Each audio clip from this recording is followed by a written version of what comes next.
KREM 2 News at Noon begins now.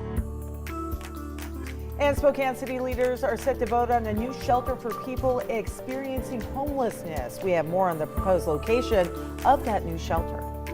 Students are bundled up today in the Cheney School District. There's no heat at the high school. Despite near freezing temperatures, it may be some time before it will be fixed. Little chilly, Evan. Yeah, and we saw quite a bit of snow over the weekend. We're still continuing to see it up towards some of the higher elevations. Coming up, find out where those temperatures go as the week goes on, and if we've got another shot at any remaining flurries. And a first-of-its-kind law may change the structure for all college athletes. A California law will allow student athletes to get paid, but it's coming with some pushback. We'll tell you what the Pac-12 leaders have to say. Well, thanks so much for being with us here on KREM 2 News at Noon. I'm Jen York. Hi, everyone. I'm Laura Papetti. Well, we brought in Evan Narani because everybody wants Evan Narani, and of course we saw record-breaking snow this weekend. People were kind of mixed, either really happy or really angry with me over the weekend. Most were really angry. Yeah, we had some explaining to do. Yeah, exactly. I mean, the kids were happy, yes, least, which is like great. But the good news that we have is that it doesn't look like we're going to be seeing much additional snowfall between now and the remainder of the week. So what we do have in turn, though, is some very cold temperatures outside.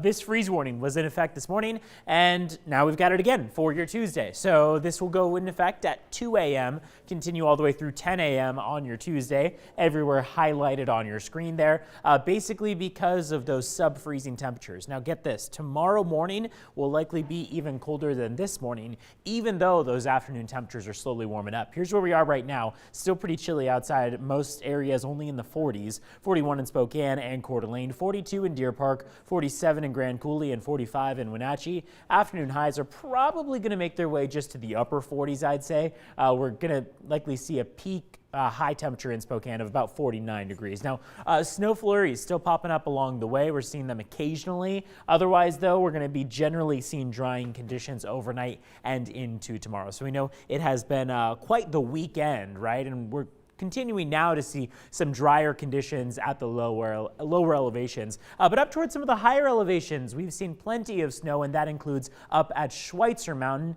That is where our very own Nicole Hernandez was today. Take a look. Yeah, that's right. You can see it's actually snowing right here a little bit. It's absolutely amazing. Really cold, but we have lots of layers on to make sure we're good here. So I have Dig here with us. Dig, what did you guys see for snow this weekend? Well, we got about 4 inches of snow on Saturday with lots of wind and so it's blown it around quite a bit. So there are definitely some drifts that are a little bit deeper, but overall around 4 inches was what we got in September, which is amazing. So, and how much of this are you guys expecting to stick around, if any? At the higher elevations, I would expect to hang on to a little bit of the snow. Most likely what we see here in the village will probably melt off, and that's okay, that's normal. Again, this is super early. Most of the snow for the season is going to arrive late October into November. We're scheduled to open on the 29th of November for the season, so fingers crossed, the snow keeps coming, maybe a little bit later on and more consistently. We know this is early, but it's just so fun to see. No, absolutely. Yeah. And I mean, you can see Al is showing you kind of the mountaintops right now, and if you kind of come down here, you can see how deep it got with some of those drifts that Dig was talking about. I mean, this is above my boots right here, and of course we had just enough snow to make some snowmen. So it was a fun weekend here, a fun weekend all over Spokane, but definitely a lot of snow here compared to what we saw kind of more in the city. Here on Schweitzer Mountain, I'm Nicole Hernandez. Back to you. Her little snowman came out cute. I was like, wait a minute, that would take me all day. Right? And she's having a great time. She's from Southern California, so she really hasn't had a winter season. So she was very excited about the snow today. Yeah, she and my daughter. That was about the only two I've heard so far who are very excited. All right, well, tonight Spokane City leaders are voting on a new shelter for people that are experiencing homelessness. So experts recommended the city open a new shelter at the Salvation Army. Organizers say they're looking to open a new space for up to 120 people. Last week, City Council proposed providing free utilities to homeless shelters, and if passed, it would go into effect next year. Heading to Cheney, despite freezing temperatures, Cheney High School will not have heat until October 7th. So look at the calendars, that's next week, next Monday. Today, district leaders are asking students to please dress warmly. They say it will be cooler than usual. District leaders say they are working right now with contractors to get the heating system up and running as soon as possible. Makes for a long school day if you're really cold. Yeah, and I see those kids in like short sleeves. I'm like, not me, no way. Well, parts of Montana are under a state of emergency. This is after parts of the state saw record amounts of snow. Experts say 2 feet fell in the mountains, and they had Great Falls saw 14 inches of snow. It's also caused some hazardous travel conditions and scattered power outages. They know how to handle it there, but it's just early. They're just, nobody's prepared. All right, this is so cute. Check this out. An Arizona couple traveled to Spokane for a fall-themed wedding. They thought, right, how perfect will this be? Well, they got more of a winter wonderland. They hosted the wedding this weekend at Bear Creek Lodge. That is on Mount Spokane. The couple had a very good attitude, made the most of it, and despite the freezing weather, you can see it made for absolutely stunning pictures. She is darling. Oh, that's so gorgeous. But he so is pretty. too. I mean, they're just adorable couple. Everyone's adorable. But she looked beautiful in the snow. All right. Taking a look at one of the top search stories right now on KREM.com. A Washington company is suing a customer for a negative review that they gave online. Yeah, so the lawsuit seeks more than $500,000 in damages.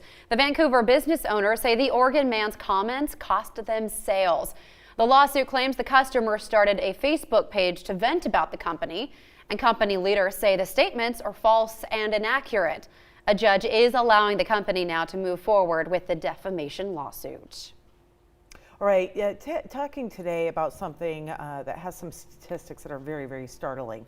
It's domestic violence, and many folks out there obviously may know the term, but what you may not know is just how prevalent it is here in the inland Northwest. It is estimated 1 in 3 women are victims of domestic violence. So if you think about that number, someone you know may be living in fear and surrounded by violence.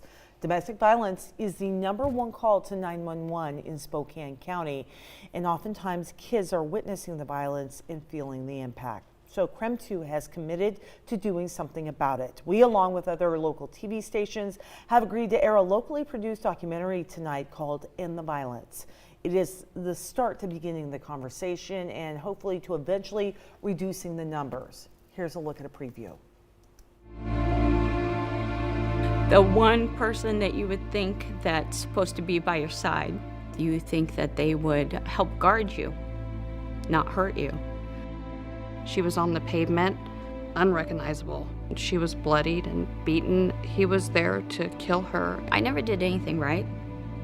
Call me names, belittle me. No one would ever want you. Why would anyone want you? You're not good at anything. Our answer when somebody asks why a victim doesn't leave or why a victim doesn't just get up, it's why does he do this to her? The city of Spokane has a much, much higher rate than the county rate overall and the state rate, almost double. Because it is one of the most common calls that we go on. They are the most traumatic. They are most troubling because they do involve children at times too. You can see where the abuse has affected them.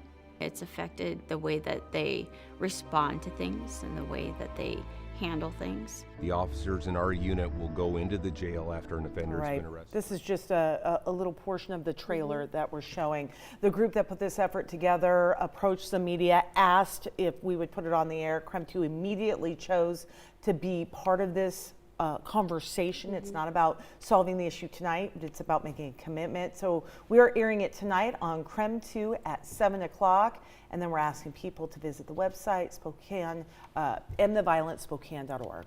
So again, that is going on tonight. We hope you will take the time to view it. All right, it is 12:09 now. Moving forward here, a new California law allows student athletes to sign endorsement deals, but it could disqualify universities from playing in the NCAA. More on what else it entails is up ahead.